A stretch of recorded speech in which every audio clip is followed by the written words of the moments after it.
కృష్ణా జిల్లాలోని చందనవనం అనే ప్రశాంతమైన గ్రామంలో సుబ్బయ్య మరియు సిరి అనే దంపతులు ఉండేవారు.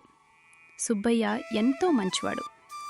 ఎవరికి ఏ కష్టం వచ్చినా చేతనైన సాయం చేసే ఉదార స్వభావి. కానీ అతని భార్య సిరి మాత్రం లోకంలోనే అరుదైన పిస్నారి. ఆమె లెక్కలో పైసా అంటే ప్రాణం, పరమాన్నం కంటే ప్రియం. గాలి పీల్చుకుంటే ఆయుష్ ఖర్చవుతుందని భయపడేంత విచిత్ర మనస్తత్వం ఆమెది. ఇంట్లో చీమలు కూడా ఆమె భయానికి పంచదార గింజ ముట్టుకోవాలంటే వణికిపోయేవి. దానం అనే మాట వింటే చాలు ఆమెకి ఒంట్లో వణుకు వచ్చేది. పైసా ఖర్చు చేయాల్సి వస్తే గుండెలో రైళ్లు పరిగెత్తేవి. అలాంటి లోబి అయిన సిరి ఒకనాడు అనుకోకుండా ఇంటికి వచ్చిన అతిథిని చూసి ఎలా గడగడలాడింది. చివరికి ఆమె పిస్నారితనం ఆమెనే ఎలా ఇబ్బందుల్లో నెట్టింది. రండి, ఈ వినోదభరితమైన కథలోకి వెళ్దాం. ఉదయం వేళ సుబ్బయ్య గదిలో నుంచి బయటకు వచ్చాడు. అతని అరచేతిలో ఇమిడిపోయేంత చిన్న సబ్బు ముక్క ఉంది. అది అరిగిపోయి పల్చగా మెరిసిపోతోంది. సుబ్బయ్య దాన్ని చూపిస్తూ వంటింటి వైపు వెళ్ళాడు. సిరి, ఇటు చూడు. ఈ సబ్బు ముక్కేంటి ఇలా ఉంది? ఇది సబ్బు బిళ్ళా లేక పల్చటప్పడమా? దీంతో కనీసం ఒక్క చెయ్యి కూడా కడుక్కోలేను. కొత్త సబ్బు పెట్టమని నిన్ననే చెప్పాను కదా. అమ్మో, ఇంకా అంత పెద్ద ముక్క మిగిలే ఉందా? అది అప్పడం కాదు, అదృష్టం. అంత పెద్ద ముక్క ఉండగానే కొత్తది తీయమంటారా? అది పూర్తిగా అరిగిపోయి నీళ్ళలో కలిసి అదృశ్యమయ్యేదాకా వాడాలి. అమ్మా, నీ పిసినారితనం. ఇది రేపు పొద్దున కంటికి కూడా కనిపించదు. దీనికోసం వెతుక్కోవడానికే గంట పడుతుంది. ఒక్క రూపాయి ఖర్చు పెట్టడానికి నీ ప్రాణం పోతుందా? రూపాయి అంటే రూపాయి కాదు, మన లక్ష్మీదేవి. ఈ చిన్న ముక్కని ఇంకో కొత్త సబ్బుకి అంటించి వాడుకోవచ్చు. ఇలాంటి చిన్న చిన్న పొదుపులే రేపు మనల్ని కోటీశ్వరుల్ని చేస్తాయి. వెళ్ళి ఆ ఉన్నదానితోని ముఖం కడుక్కోండి. సరేలే మొండిగటమా, నువ్వు చేసే ఈ పొదుపు చూస్తుంటే ఏ రోజైనా గాలి పీల్చుకోవడానికి కూడా పన్ను కట్టాలేమో అని భయమేస్తోంది. గాలికి పన్ను లేదు కాబట్టి సరిపోయింది. లేకపోతే మీరు పీల్చే గాలికి కూడా నేనే లెక్కలు వేసేదాన్ని. వెళ్ళండి, వెళ్ళి పని చూసుకోండి. మరుసటి రోజు ఉదయం సుబ్బయ్య ఎంతో ఉత్సాహంగా బయటి నుంచి పరుగెత్తుకుంటూ వచ్చాడు. సిరి, సిరి, ఒక గొప్ప శుభవార్త. మన అదృష్టం పండింది. ఏమండి అంతలా అరుస్తున్నారు? ఏవైనా పాత బాకీలు వసూలయ్యాయా? లేక మన దొడ్లో నిధి దొరికిందా?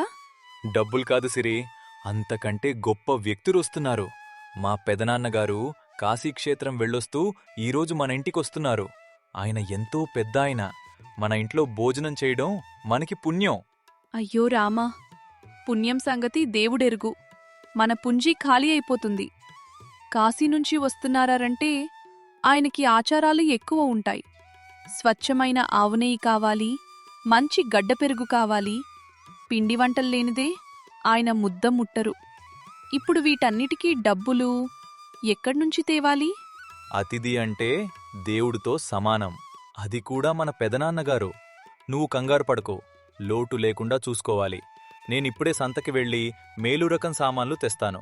ముఖ్యంగా పెసర గారెలు చెయ్యాలి. ఆయనకి గారెలంటే ప్రాణం. గారెలా? అరకిలో పెసరపప్పు వేయించడానికి, పావు కిలో నూనె, పైన వేసుకోడానికి నెయ్యి. ఒక్క పూట భోజనానికి ఇన్ని మూటలు తదలేయాలా? సుబ్బయ్య ఆమె మాటలు పట్టించుకోకుండా సంచి పట్టుకుని సంతకు బయలుదేరాడు. సుబ్బయ్య ఒక కిరాణా కొట్టు ముందు నిలబడి లిస్ట్ చదువుతుంటాడు. అప్పుడే వెనక నుంచి సిరి పరుగున వస్తుంది. ఆగండి, ఆగండి, ఊపిరి పీల్చుకొనివ్వండి. నేను రాకుండానే కొనేస్తారా? అమ్మో, ఇక్కడికి కూడా వచ్చేసావా? ఇంట్లో ఉండి వంట ఏర్పాట్లు చేసుకోమంటే ఇక్కడ నా ప్రాణాలు తీస్తావేంటి? అన్నయ్య, ఆ పప్పు అరకిలో వద్దు, పావు కిలో చాలు. ఏమండి, మన పెదనాన్నగారు కాశీనుంచి వస్తున్నారు. ఆయనకి పళ్ళు లేవు కదా, ఎక్కువ తినలేరు. అరకిలో పప్పు వృధా. నోరు మూస్తావా? ఇంటికొచ్చేది మన పెద్దాయన. ఒక్క పూట భోజనానికి ఇలా బేరాలాడతావా? పరువు పోతుంది. పరువు కోసం బస్తాలు కొంటారా ఏంటి? ఆ బెల్లం చూడండి, కేజీ 30 రూపాయలా? మొన్న 28 అన్నారు కదా. అన్నయ్య, ఆ పాత రేటుకే ఇవ్వు, లేకపోతే ఆ బెల్లం ముక్క మాకొద్దు. ఆయన పాయసం తాగకపోతే పోయే, ఆరోగ్యానికి మంచిది. అబ్బే, నువ్వు మారవు. షాపువాడు మనల్ని విచిత్రంగా చూస్తున్నాడు, గమనించావా? సిరి, పెద్దనాన్నగారేమైనా పరాయి వ్యక్తా? ఆయన రాక వల్ల మన ఇంటికి లక్ష్మి వస్తుంది. దయచేసి వెనక్కి వెళ్ళు. లక్ష్మి వస్తుంది కాని ఉన్న లక్ష్మి బయటకు వెళ్ళిపోతుంది కదా. ఆ నూనె ప్యాకెట్ చూడండి, సగం నిండుగా లేదు. వేరేది తీసుకోండి. అసలు వంటకి నూనె ఎందుకు?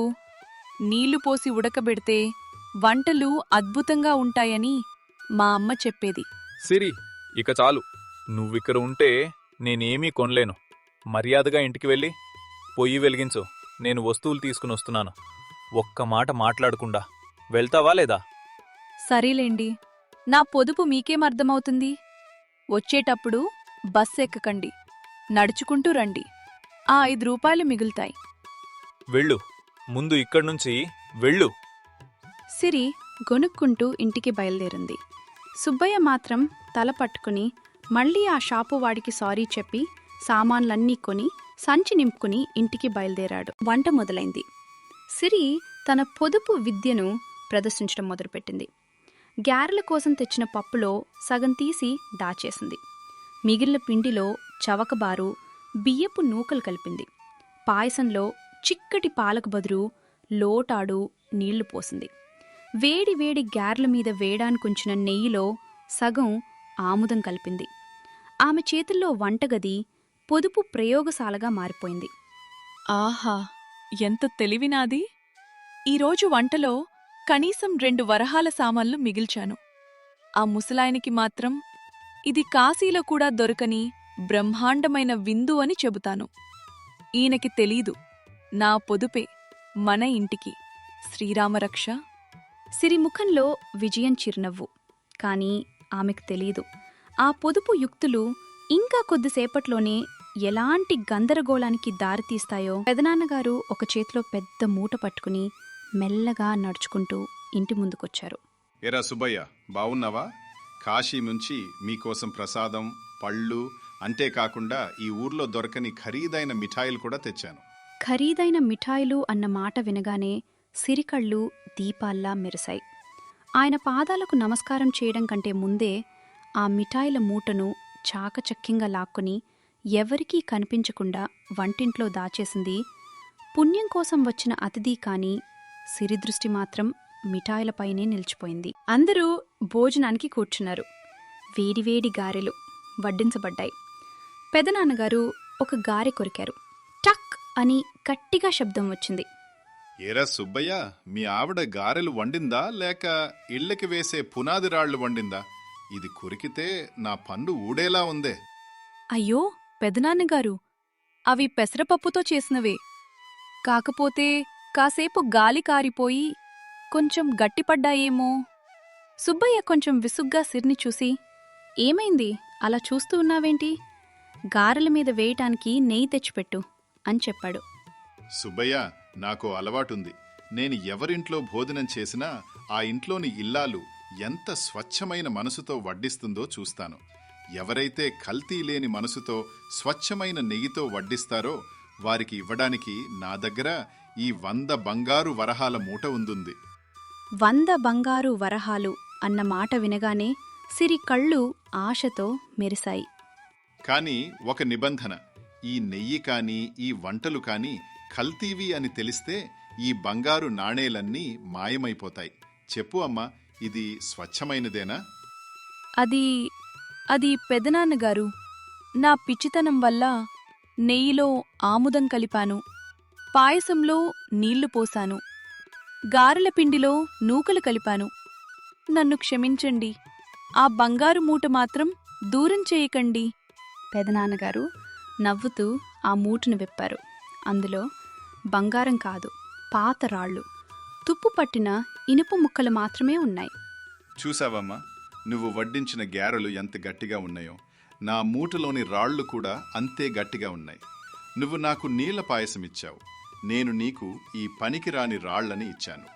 మనుషుల మీద ప్రేమ లేని చోట బంగారం కూడా రాయిలాంటిదే. డబ్బుని దాచుకుంటే అది ప్రాణం లేని రాయి అవుతుంది. అదే నలుగురికి పెడితే అది సిరి సంపద అవుతుంది. తప్పు తెలుసుకున్నాను పెదనాన్నగారు. డబ్బు మీద ఆశతో కన్నవారిలాంటి మీకే మోసం చేయాలని చూశాను. నా కళ్లకు ఉన్న పిసినారితనం అనే పొరలు విడిపోయాయి. ఇకపై అతిథిని దేవుడిలా చూస్తాను. పెదనాన్నగారు, ఒక్క నిమిషం ఆగండి. ఈ కల్తీ వంటలు వద్దు. నా తప్పును సరిదిద్దుకునే అవకాశం ఇవ్వండి. ఇప్పుడే వెళ్ళి మన ఇంట్లో ఉన్న మేలు రకం సామాన్లతో మీకోసం మళ్ళీ వంట చేస్తాను. ఈసారి ఆ వంటలో నా పిసినారితనం ఉండదు. కేవలం మీ మీద ఉన్న ప్రేమ మాత్రమే ఉంటుంది. అన్నట్టుగానే సిరి ఉత్సాహంగా వంటగదిలోకి వెళ్ళింది. ఈసారి ఏమాత్రం లోబత్వం చూపకుండా స్వచ్ఛమైన పెసరపప్పుతో మెత్తని గారెలు వేసింది. చిక్కటి పాలు బెల్లంతో కమ్మని పాయసం వండింది. కమ్మని ఆవునేయిని వడ్డిస్తూ పెదనాన్నగారికి ప్రేమతో భోజనం పెట్టింది. అందరూ కలిసి కూర్చుని భోజనం చేస్తున్నారు. పెదనాన్నగారు గారె ముక్కను పాయసంలో ముంచుకుని తింటూ సంతోషంగా నవ్వుతున్నారు. ఆహా, ఇదమ్మా అసలైన రుచి అంటే. వంటలో ఉండాల్సింది వస్తువులు మాత్రమే కాదు, వడ్డించేవారి ప్రేమ కూడా.